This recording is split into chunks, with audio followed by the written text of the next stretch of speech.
Hello. Hello and welcome to the Flawthentic Me, Sunny Lamba Show episode. Oh my God, what am I doing? 8. Episode 8. I'm your host, Sunny Lamba, a mom, a business owner, a transformation coach, and creator of the brand Flawthentic Me. I help women transform into their Flawthentic self so that they can overcome all that is holding them back and tap into their limitless potential. So on today's show, we are talking about how I shifted from being a night owl to an early bird. As you guys hop on, say hello. Let me know where you're coming from. If you're new to the Flawthentic Me, please put new in the comments so that I can give you a warm welcome. I am using StreamYard, so I sometimes don't see your name. So when you are commenting, either give StreamYard permission. It is in the instructions, in the details of the show, or just put your name with the comment. Let us get started. So I have always been a night person. Always. Like, I get my energy at night. I always used to be like, the moment 8 p.m. hits, I'll be like bouncing off the walls. My ideas would be running. I just felt so creative at night, right? And mornings, I hated my mornings. I did not want to wake up. I didn't want anyone to talk to me. I'm just like, leave me alone. Don't talk to me. Now, for those of you who know me a little bit, you guys know that I don't drink tea or coffee. So in the morning, like, I just was like, don't talk to me. And there's no coffee or anything that's gonna like change anything, right? So I felt as I started my business, and especially because I am in the mountain time zone, and a lot of my customers, my clients, customers in previously when I was doing network marketing, now that I'm a coach, a lot of my clients were in Eastern time zone. So when I would wake up, since I hated mornings, when I would wake up at like 7-ish, and then, slowly open my eyes. And I mean, when my son goes to school, I had to wake up, but I just hated it, right? I just hated every minute of it. But I realized that when I woke up around 7-ish, Eastern time was already 9 a.m. and I already had these messages and everything coming. And I would just get into that, and I never got time for myself. Now, how many of you feel that it's so important to have that morning time, that time when you can just sit by yourself, meditation, reflection, whatever you like to do, right? Maybe exercise, maybe go out for a walk. So I started feeling that, and I started feeling that how it was affecting my business now, because I would wake up and just right away jump into things. I never got time to plan my day. It was just like this whole domino effect throughout the whole day. Do you guys feel that when you don't get, that 10, 15 minutes in the morning, your whole day kind of just doesn't align properly, or you're not productive enough? Do you guys feel that? Tell me in the comments if you feel that you wake up in the morning first thing and you're just right into stuff, and your whole day is kind of not productive. That is how I started feeling. This was like 3 years ago when I started my business, and I started feeling, and I got into the personal development, and I started hearing that everyone was like, oh, we wake up at 5 a.m., we wake up at 6 a.m. So I want to share with you how I switched from being that night person to a morning person now. And I wake up at 5 a.m. now. There are still days when I don't, so don't hold me to that. But I do wake up consistently, at least Monday to Friday, at 5 a.m. Hey, Jean, thanks for hopping on, girl. How are you? I haven't chatted with you in a long time. So how did I do that? Now, a disclaimer, it did take me 2 years. It did take me 2 years to shift from a night person to morning person. Does that mean it's going to take you 2 years? Maybe not. Why? Because I did all the trial and error, and I'll share it with you. Hey, Aman, thanks for hopping on. I'll share with you all my tips, and maybe you can do it in less time than me. Okay, so let's get started from the beginning, and I'll, keep telling you my stories and stuff in the middle. But Here are the steps that I took. First, let me tell you the wrong way, which I did for the first 2 years of this whole thing. The wrong way was that I just kept putting alarms and I kept saying, oh, I'm trying to wake up early. Oh, I'm trying to wake up early. And when someone said why, I said, oh, just because, it's the thing. Everyone wakes up early and I want to get some stuff done in the morning. I just didn't buy into the idea. I still kept telling myself that I'm a night person and I love my nights. So that is the first tip, basically. First tip is that you have to change your self-image. If you believe that you're a night person, you cannot change it. You have to change your belief system. You have to change that image, what you believe about yourself. That is the first step. So the first 2 years, all I did was put alarms and get cranky, still go to bed late. So of course I was cranky in the morning because I was still sleeping late, right? So it starts in the night. And I kept saying, oh, I'm trying to wake up early. Oh, I'm trying to be a morning person. What happens when you say that? When you say, I'm trying to be a morning person, what you're subconsciously telling yourself is that I'm not a morning person, but I'm trying to be. Now, try is a word you don't want to use in your vocabulary because try really doesn't mean anything. So you got to change that language. Changing your language is the best way of changing your subconscious self-image at that deep level. So that is the first step.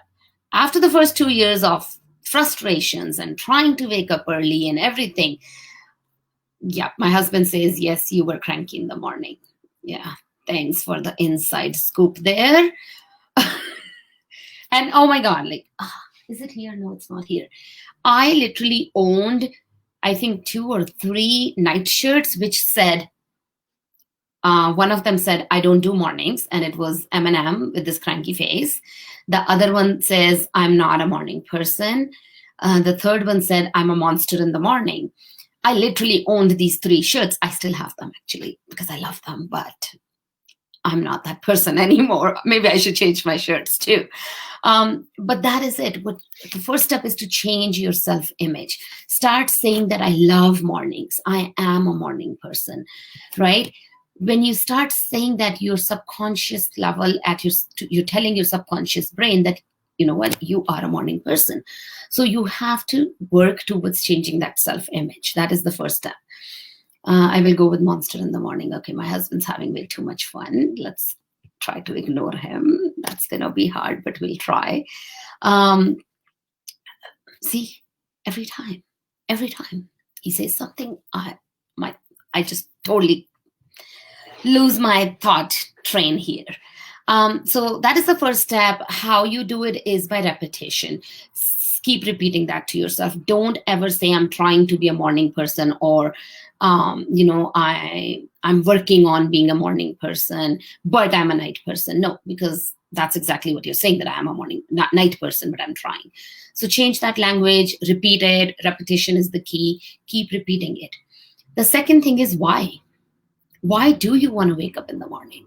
Now, if you are just doing it because you are on this personal development journey and all the personal development gurus are telling you that morning is important, I'm not saying they're wrong.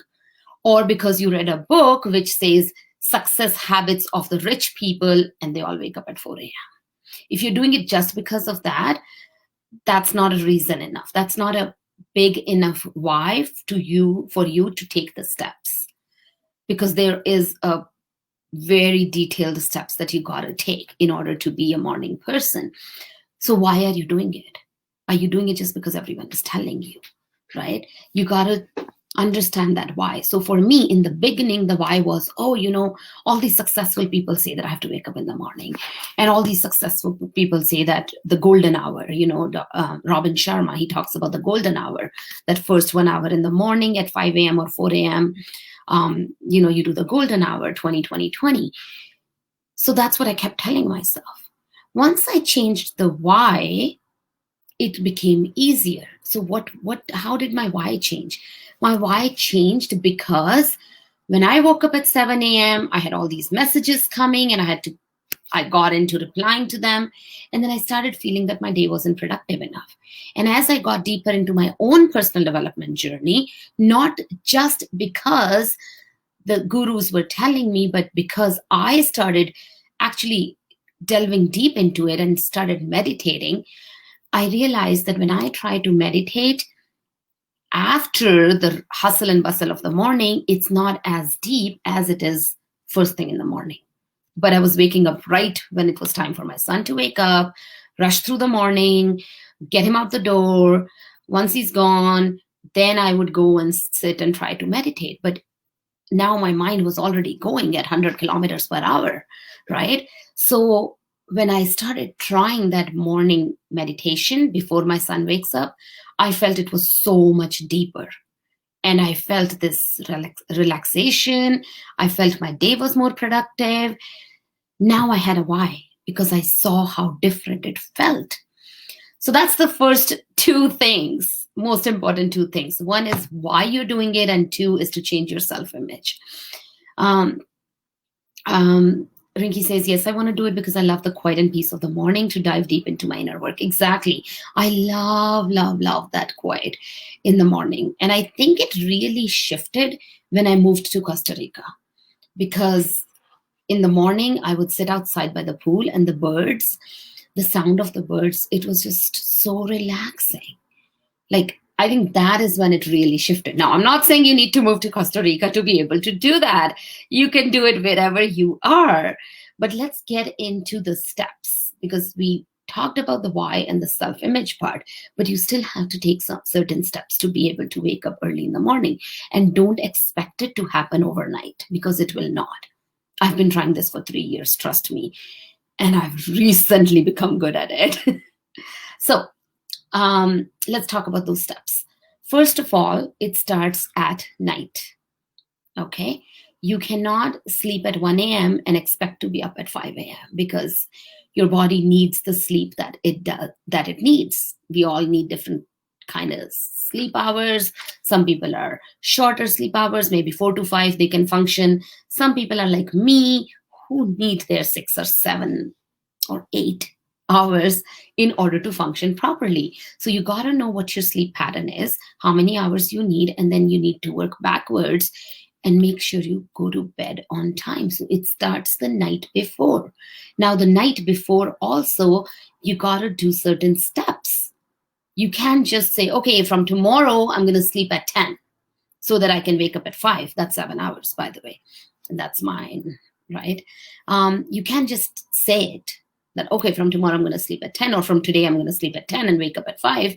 No, you got to change certain things at night. So what I mean by that is you got to change your nighttime routine. If you are a person who watches Netflix at night, you got to switch it off at least an hour before you go to bed, or at least 30 minutes, no technology before you go to bed. So still culprit some days, but most of the days I come to my bed and I try to meditate. Even if I do it after the lights are off and I lie down and I put my headphones and I do my meditation at night. So no technology for 30 minutes before bedtime. Plan your next day in the evening. Very important. You don't have to have like every single minute planned, but you should have a kind of an outline for your night, right? Like now, a lot of us are moms here. I know a lot of my followers are moms, and after our kids go to bed, it's our me time, and that's when we want to just like sit and relax, and we want to put TV on, and we don't want to stop watching TV, or we don't want to go to bed because we don't want to give up on our me time, right?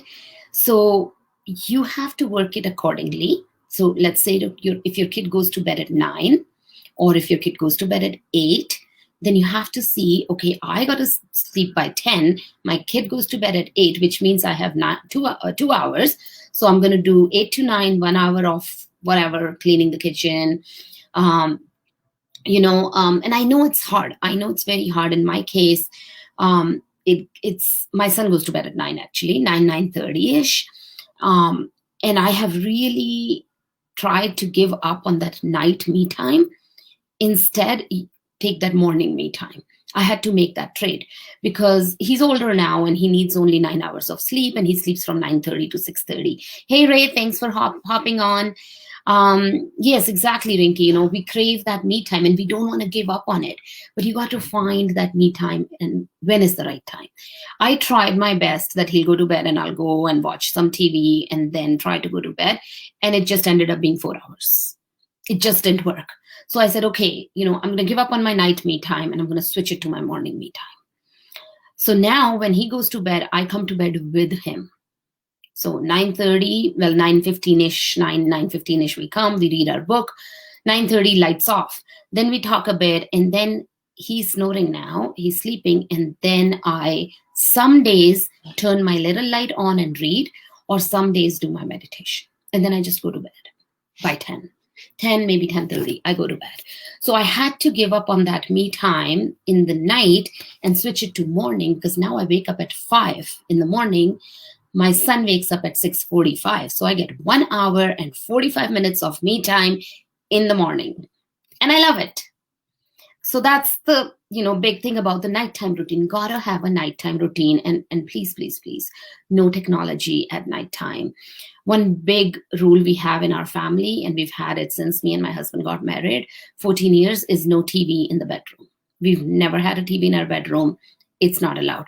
But we were bringing our cell phones. And I still bring my cell phone because my meditation is on there. But I try not to go down the scroll hole and, all that. So that's the first. Now comes the morning.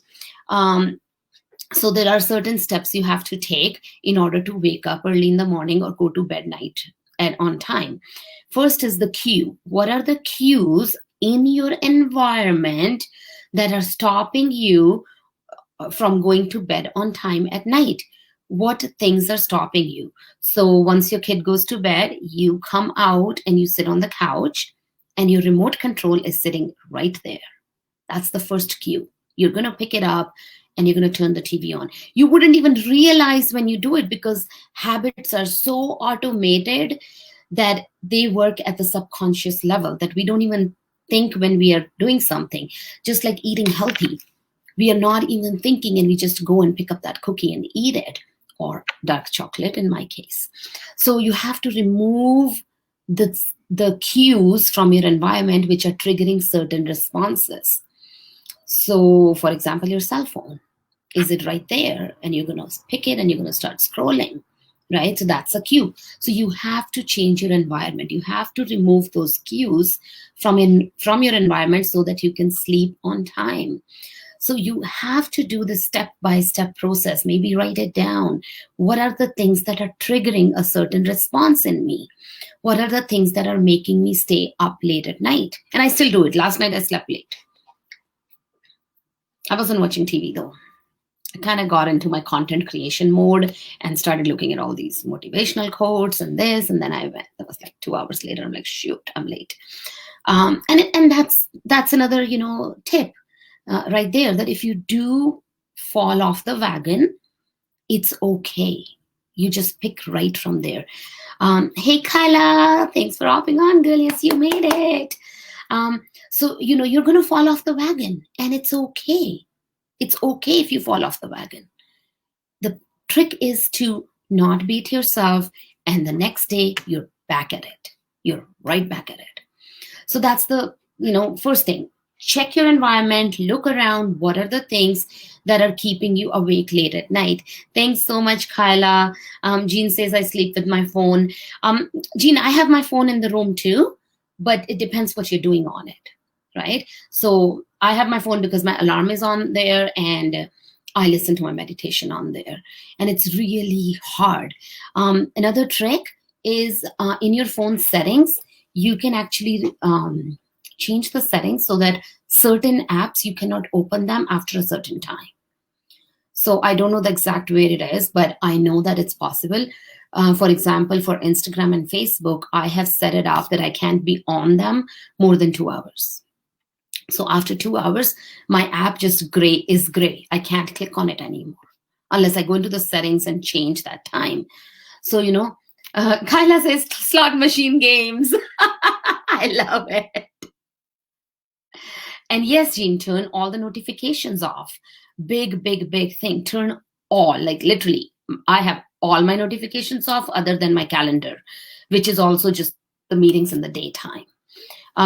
So, and no, don't play slot machine games, because trust me, I've been there. Candy Crush.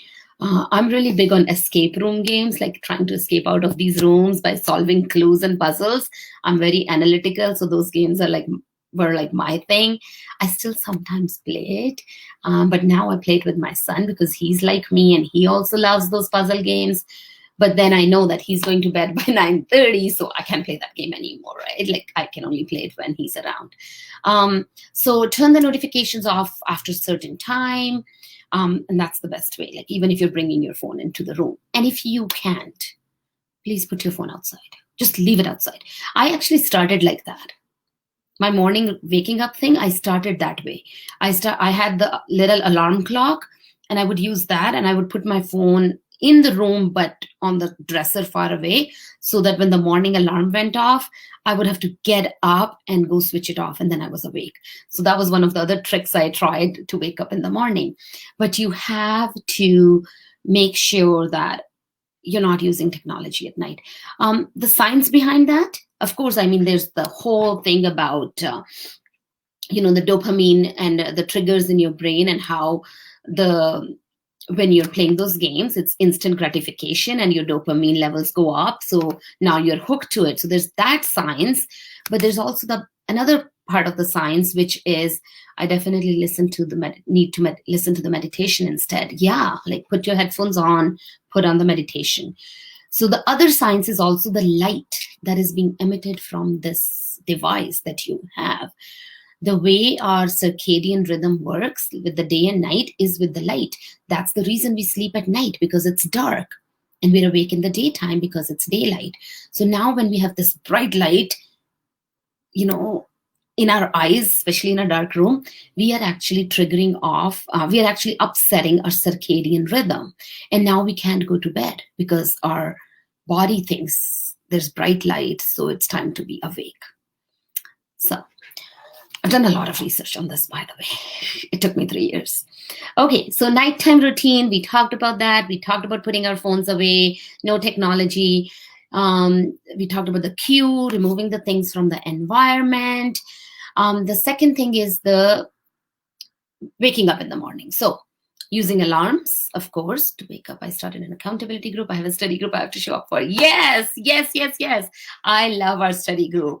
Yeah, I mean, Kyla, me, and a few of us, we meet every morning at 7 a.m. my time. And that keeps us accountable because we have to show up. Now, half of the times, we don't even wash our face or brush our teeth. Sorry, little secret there. But we have to show up for that. And that's a really good way to wake up.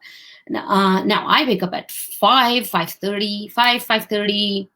That's the time I try to wake up. Some days, like yesterday, I slept late, so I woke up late. But most days, that's the time I wake up. So in the morning, if you're using an alarm to wake up, which most of us do, and that's okay, just put it a bit far away from yourself, okay? So that you have to get out of the bed to turn it off. Now, something I did, and it's bad, but that's what I did. I put a very annoying alarm sound. Now, I don't know if my husband is still watching, but a few years ago, I made sure that the alarm was on my husband's side of the bed. And if he didn't switch it off, he would get in trouble. And he used to use whatever sound, and I would get so mad at him.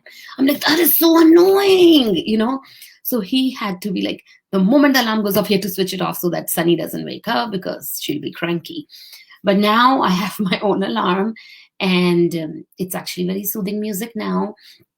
But I did use those annoying alarm sounds to wake myself up. And then I also would put it a bit far away so that I have to get out of the bed to turn that annoying sound off, right?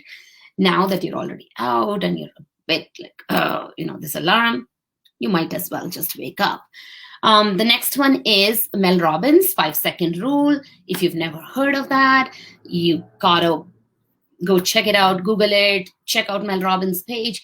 Find her on Facebook. She also has a book. But 5-second rule, and I used that a lot. No snooze. I didn't put snooze in my alarm, so no snooze is allowed. You have to actually wake up and switch it off.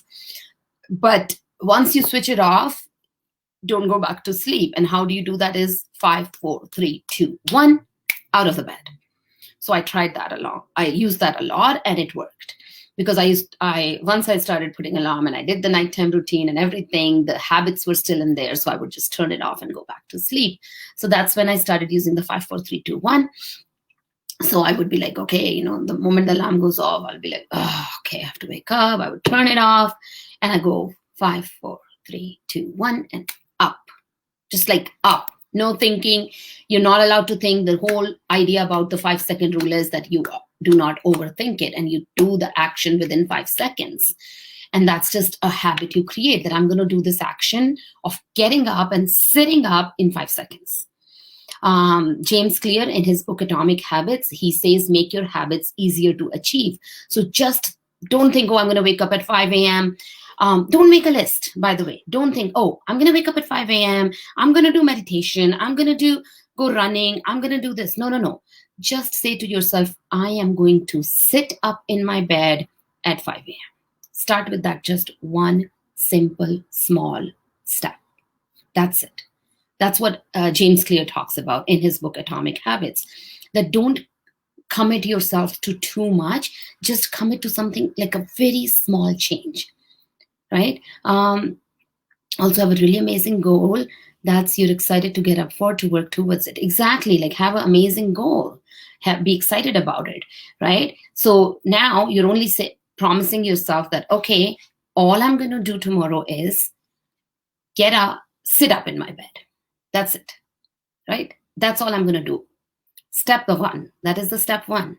After you've done that for like 1 week or 4 days, then you can add on. Now you're already sitting up. Okay, once I sit up, I am going to meditate. By the way, if it works for you, great. It didn't work for me. I tried to do meditation in bed and I fell right back to sleep. So if it works for you, awesome. If it doesn't work for you, like me, it didn't work for me. So now I actually get up, get out of my bed, go and sit in the other room and then do my meditation. But if it works for you and if it wakes you up, that's amazing. Bob Proctor has a meditation. It's 11 minutes and 57 seconds. Kyla, maybe you know which one it is. I can't remember. But that one wakes you up and it's like fills you up with this energy. And it's really a good meditation. I can't remember the name. I don't have my phone here. I'll put it in the comments later. But that meditation really wakes me up. Or even Vishen Lakhiani's 6-phase meditation. If you're into meditation. If you're not into meditation, give it a try. Trust me, it's amazing. But yes, Jean, just one thing. Promise yourself tomorrow morning at 5:30 a.m., 6 a.m., whatever your time is, all I'm going to do is sit up in the bed and then stretch. Like Jean said, just stretch. That's it. One step. Once you have got that down, it becomes a habit. Then you can go to the next step of, okay, tomorrow morning, when I sit up in the bed and stretch, after that, I am going to go do my meditation. So you're adding on. That is called stacking on habits. So you already have an existing habit, you're stacking on it. Okay? So your first stack on was that when I turn my alarm off, I'm going to sit up and stretch in bed. That's the first stack, right? Once you got that stack and it has become a second nature, then you add the third stack on it. Tomorrow morning, when I sit up and stretch in bed, I am going to go and meditate after that. You're stacking on the existing habits. You're basically piggyback riding on it, right? On existing habits. Oh, this live is going to be long. Looks like I usually try to be 30 minutes. We are at 29 minutes. I'll try to wrap on as much as possible. I think that's mostly what I had to say. And then don't beat yourself up. What did I do to my hair? Don't beat yourself up if you can't do it in 1 week, in 10 days, in 1 month, in 10 months, in 1 year. If it takes you 3 years, it took me 3 years, it's okay. It's totally fine. Okay? Don't beat yourself up. If you go back to the old habits, it's okay. Just breathe and say, we'll do it again. The other one I have is a habit tracker. Oh, I wish I had it here. I don't have it here. A habit tracker. So good. Little kind of an Excel, like a table with the habits that you're working on and just putting a cross on it.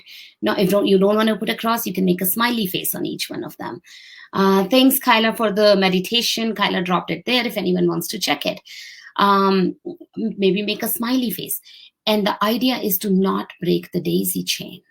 So Jerry Seinfeld talks about that. My favorite comedian, by the way, love that guy. He said that when he was trying to create his material, he made a habit of writing jokes for, I don't know, I think he did 10 minutes every day or an hour every day or whatever. But he had a habit tracker and he would put a cross. I did my 10 minutes of writing today. I did my 10 minutes of jokes writing today. I did my 10 minutes of jokes writing today. And you see what you're doing by putting those cross? You're making a daisy chain. So the idea is to not break the daisy chain. A habit tracker. So it's simple. Actually, you know what? If you are not in my Facebook group, put in the comments group and I'll add you to my Facebook group, and I have a habit tracker in there, which you can then use. Just change what habits you're working on, a template that I can give you, and you start using that to track your habits. What does that do? One, of course, it holds you accountable, but secondly, it kind of also triggers the reward system, the dopamine in your brain when you see that cross, right? So you can keep the habit tracker right next to your bed, or if you like to get up and go in the other room and do something, you can put your habit tracker there and you just put that cross or make a smiley face or whatever you want to make a beautiful color design or whatever. But idea is to not break it. Another trick or another tip is do it all 7 days of the week. I know all of us, half of the time, can't stick to our habits because we don't do them on the weekends. So you have to do it all 7 days. The only thing you're allowed to change, if you really want to, is that instead of 5 a.m., you can change it to 6 a.m. on Saturday, Sunday, but you still do the same habits. So when you wake up, you sit in bed, stretch, meditate, whatever routine you have in the morning, do the same thing. Because when you don't do it on the weekends, you break the pattern, and then it becomes very hard for your brain to understand or to make it automated. Because repetition is the key. Okay, so make sure you're doing it all 7 days. You can change it from 5 a.m. to 6 a.m. or from 6 a.m. to 7 a.m. on the weekends, but you still have to follow the same steps so that it becomes second nature, like driving a car, right? Okay, so that's it. I can talk on and on about this, but I'm going to wrap up here. If you want the habit tracker, put it in the comments and I'll add you to my group, and I'll have the tracker in there for you, or I will have the tracker in there for you. I'll post it today. And you can grab the tracker from there. I am actually building a course around habit creation and changing habits.